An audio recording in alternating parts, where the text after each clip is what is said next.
It is finally time for a foldable phone. With the Galaxy Z Fold 6, Samsung is trying to make a strong case for jumping on the folding bandwagon. At first glance, this device doesn't look much different than its predecessor, but there is actually a lot of improvements. The Galaxy Z Fold 6 sports a thinner and lighter design than the Galaxy Z Fold 5. You get a slightly bigger and wider cover display that's less claustrophobic than before, and the main display is much brighter at 2600 nits. Samsung is also touting the durability improvements of the Galaxy Z Fold 6, including more robust foldable glass layers, as lots of people are afraid of foldable phones breaking. Then there is all the built-in AI stuff, including a gaggle of Galaxy AI features and easy access to Google Gemini. I had a chance to try out a bunch of these capabilities, including an impressive live interpreter app and a way to turn your S Pen scribbles into art. Unfortunately, Samsung is sharing $100 more for the Z Fold 6 as the phone's starting price has fallen to $1,899. So, is the new model worth the price hike? Here is my impression so far, along with early pros and cons for what could be the best foldable phone yet. The Galaxy Z Fold 6 is available for pre-orders now with a July 24 release date.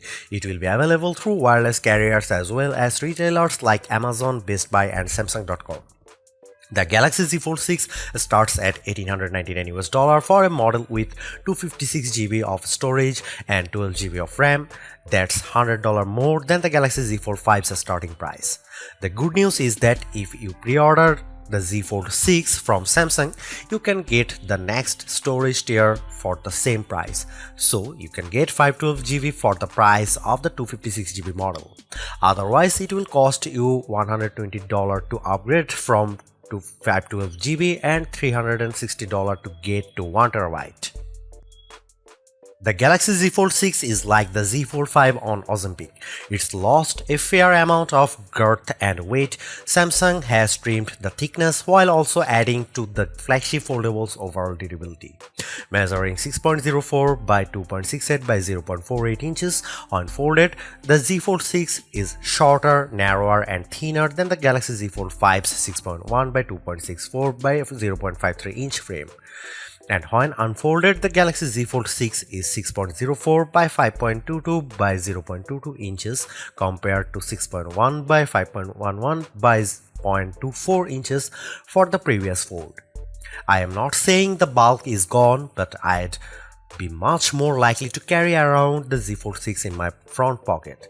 The phone will also weigh down your pocket less, as the Z Fold 6 is 8.4 ounces versus 8.9 ounces for the Fold 5. The straight edge design looks sleek, but the corner was a bit uncomfortable in my hand with the phone closed. The Google Pixel Fold is still thinner when open but thicker when closed and notably heavier at 10 ounces, while the OnePlus Open is a smidge thinner than the Z Fold 6 when closed and about the same weight. The Galaxy Z Fold 6 is also made to be tougher than the Galaxy Z Fold 5 with more durable foldable glass layers and better resistance to pressure from poking and the S Pen. There is also Gorilla Glass Victus 2 on the front and back and an armor aluminum hinge.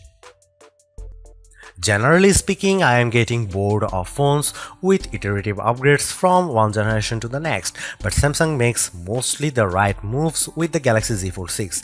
I appreciate the thinner and lighter design, the wider cover display and brighter main 7.6-inch screen. I also appreciate the AI features on board the Galaxy Z Fold 6 for productivity and entertainment, even if some feel a bit gimmicky, and while it will take some time to test, the durability improvements are welcome. What I don't like is that Samsung hiked the price on the Z Fold 6 by $100. Granted, $1,799 was already very expensive, but $1,899 puts this phone even more out of reach unless you can get a sweet carrier discount. I would also like Samsung to bundle an S Pen Plus case combo and include faster charging. Stay tuned for my fully rated Galaxy Z Fold 6 review.